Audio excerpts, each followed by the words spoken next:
राष्ट्रीय श्रमिक आघाड़ी संगठन द्वारा महाराष्ट्र कामगार कल्याण मंडल की 85वीं वर्षगांठ कर्मचारियों की मौजूदगी में भव्य तरीके से मनाया गया।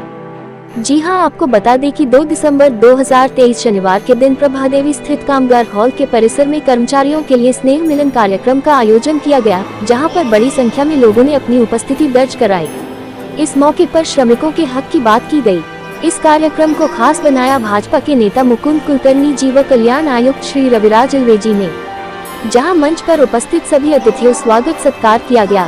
खास बात यह है कि संगठन के राष्ट्रीय अध्यक्ष यशवंत भोसले जी के मार्गदर्शन में इस कार्यक्रम का आयोजन किया।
आज भव्य कामगार मेळावा इथे आयोजित करण्यात आलेला आहे, काय सांगा?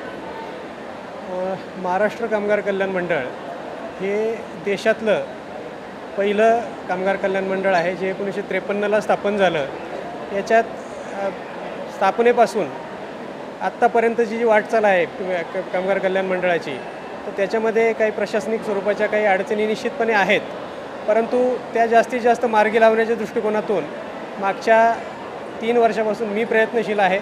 बऱ्यापैकी त्याच्यामध्ये आपल्याला यश देखील आलेलं आहे आणि सगळ्यात महत्त्वाचं म्हणजे मंडळाचा आकृतिबंध जो कोणत्याही शासकीय संस्थेचा आकृतिबंध असणं गरजेचं असतं, तो आता आम्ही सुधारित करून घेतलेला आहे आणि आकृतिबंध सुधारित झाल्यानंतर त्याप्रमाणे रिक्रुटमेंट रूल्स आणि तीही प्रक्रिया अगदी आमची अंतिम टप्प्यात आहे।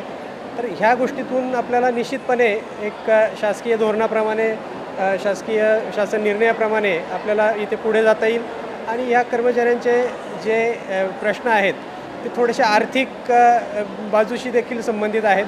मंडळाची आर्थिक बाजू जेवढी स्ट्रॉंग असायला पाहिजे तेवढी नाही, त्या दृष्टिकोनातूनही मंडळाचं उत्पन्न वाढण्याच्या दृष्टिकोनातूनही आमचे प्रयत्न आहेत।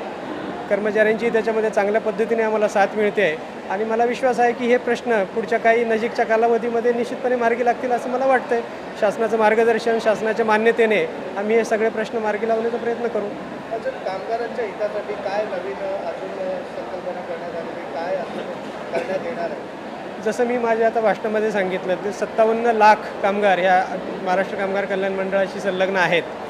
तर या 57 लाख कामगारांपर्यंत जास्तीत जास्त कामगारांपर्यंत पोहोचण्याचा एक मंडळाचा या पुढच्या कालावधीमध्ये प्रयत्न असेल।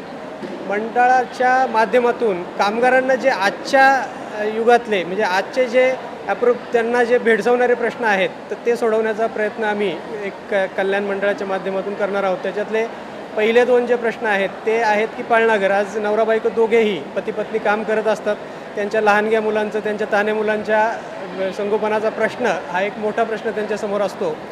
तर तो प्रश्न मार्गी लावण्याच्या दृष्टिकोनातून आम्ही एक पाळणाघरांचा एक प्रस्ताव शासनाच्या माध्यमातून आम्ही एक पुढे आणण्याचा प्रयत्न करतो आहे आणि जी मुलं 8वी 9वी 10वी 11वी 12वी किंवा कॉलेजमध्ये शिकतात अशा कामगारांची, तर त्यांना त्यांच्या घरामध्ये अभ्यासासाठी एक वेगळी खोली बऱ्याच वेळा नसते।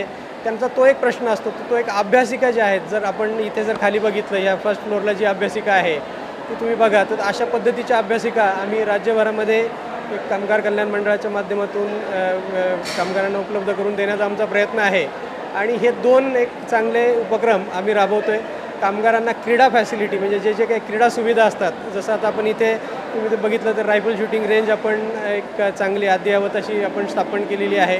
त्याच्यानंतर एक आर्चरी रेंज जी आहे, एक 70 मीटरची आर्चरी रेंज जी फक्त महाराष्ट्रात 5 ठिकाणी आहे, 5व्या ठिकाणी आपलं आहे, तर ते आपण उपलब्ध करून दिलेलं आहे। या ठिकाणी असाच एक हे मॉडेल आपण वेगवेगळ्या जिल्ह्यांमध्ये राबवण्याचा आपला प्रयत्न राहील आणि हे सगळं शासनाच्या मान्यतेने आणि निधी जसा जसा उपलब्ध होईल त्या पद्धतीने आपण करणार आहोत. थँक्यू. महाराष्ट्रामध्ये कोरोनानंतर जी परिस्थिती औद्योगिक आलेली आहे त्यामध्ये काही उद्योगपती 10% जे कामगारांना सांभाळून घेणारे असतात, 90% फक्त कामगारांना कशा पद्धतीनं आपल्याला कॉन्ट्रॅक्टमध्ये हे करता येईल, कॉन्ट्रॅक्ट पद्धतीवर वापरला जातं, त्या कामगारांना त्यांची पिळवणूक केली जाते. आणि याबाबत शासनानं पहिलं जे सतर्कतेनं थोडासा अंकुश उद्योगपतींवर ठेवला पाहिजे तो अंकुश राहिलेला नाही आहे सध्या तरी, अशी परिस्थिती दिसती आहे. परंतु निश्चित येणाऱ्या काळामध्ये अशा ज्या कामगारांच्या नोकऱ्या गेलेल्या आहेत त्यांच्या बाबतीमध्ये सरकारला विचार करावा लागणार आहे. आज महाराष्ट्र कामगार कल्याण मंडळाचा एक अतिशय महत्त्वाचा विषय होता. राज्यातून कोकणापासून गडचिरोलीपर्यंत मराठवाडा, विदर्भ सगळीकडून कर्मचारी प्रतिनिधी, कामगार प्रतिनिधी या ठिकाणी आलेले आहेत. राष्ट्रीय श्रमिक आघाडीचे हे सर्व सभासद आहेत, सदस्य आहेत आणि त्यांचे महाराष्ट्र कामगार कल्याण मंडळात मार्फत 52 लाख उद्योगातल्या कामगारांमध्ये त्यांचा संपर्क आहे. त्यांना विविध कल्याणकारी योजना यांच्यामार्फत राबवल्या जातात. परंतु यांच्याच काही समस्या आहेत. त्याबाबत आज कल्याण आयुक्त रविराज इळवे साहेब यांना घेऊन आम्ही आणि काही भारतीय जनता पार्टीचे संपर्क मंत्री जे आहेत, कार्यालयीन मंत्री मुकुंद कुलकर्णी साहेब यांच्या कानावर जावं, माननीय कामगार मंत्र्यांच्या कानावर हे सगळे विषय जावेत या म्हणून आजचा हा कार्यक्रम लावला होता.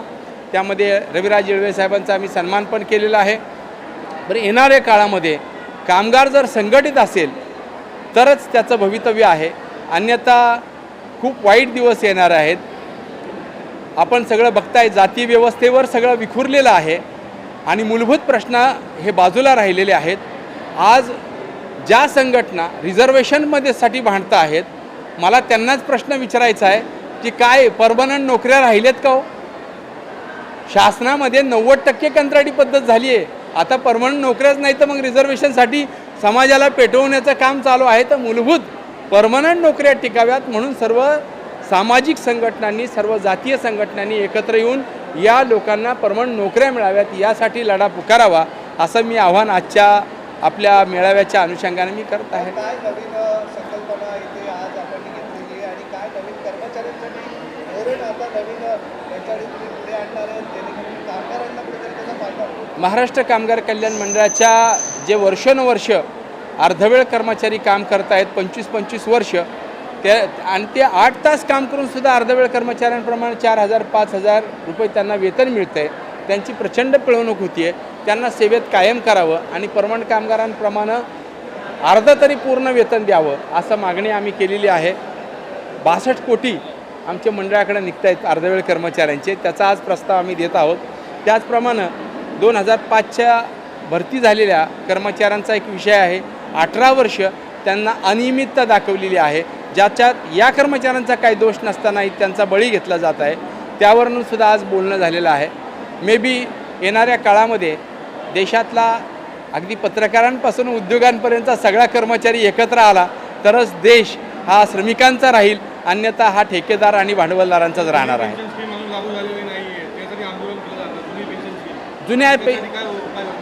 जुन्या पेन्शन स्कीमबाबत सगळ्याच संघटना आग्रही आहेत की जुनी पेन्शन स्कीमच लागू करावी म्हणून. मे बी आता ह्या अधिवेशनामध्ये काय होतं आहे याचं आमचं लक्ष लागलं आहे. सर्व संघटनांनी दिलेला आहे हा विषय. एकीकडे दरवाढ झालेली आहे, महागाई वाढलेली आहे, कामगारांचे जे वेतन आहे त्याच्यात वाढ झालेली नाही आहे. कामगारांचं हेच म्हणणं आम्ही घर चालवायचं तरी कसं आणि त्या कमी वेतनात आम्ही काम करायचं. पूर्वी कायदेशीर वेतन दिलं नाही तर खटले दाखल करत होते मालकांवर. आता ते खटले बंद झालेले आहेत, इन्स्पेक्शन बंद झालेलं आहे, त्याची झळ पोचलेली आहे. परंतु येणाऱ्या भविष्यकाळामध्ये आम्ही आणि आमच्या सगळ्या संघटना निश्चित रूपात या विषयावर आजपर्यंत भांडत आलो आहे. इथून पुढं तीव्र लढा होईल. धन्यवाद.